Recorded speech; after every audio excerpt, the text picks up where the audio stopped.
বিয়ের পরিকল্পনার মাঝেই বিচ্ছেদ হয়ে গেল বিজয় তামান্নার। বিয়ের পরিকল্পনা করছিলেন অভিনেত্রী তামান্না ভাটিয়া ও অভিনেতা বিজয় বর্মা। তার মাঝেই নতুন খবর, পথ আলাদা হয়েছে দুই তারকার, বিচ্ছেদের পথে হেঁটেছেন এই তারকা জুটি। এই খবর সামনে আসার পর থেকে রীতিমতো মাথায় হাত বিজয় তামান্নার অনুরাগীদের।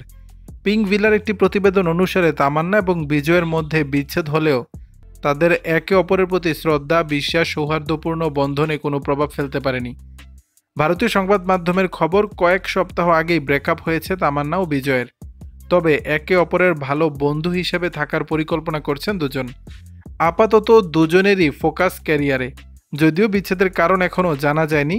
এমনকি তামান্না এবং বিজয় তাদের বিচ্ছেদের গুঞ্জনেও কোনো প্রতিক্রিয়া জানাননি। এই তারকা জুটির সম্পর্ক নিয়ে চর্চা শুরু হয় 2023 সালের লাভ স্টোরিজ 2 মুক্তির কয়েক মাস আগে। গোয়ায় দুজনকে একসাথে নববর্ষ উদযাপন করতে দেখা যায়। দর্শক, বিষয়টি নিয়ে আপনাদের মতামত জানাবেন নিচের কমেন্ট বক্সে।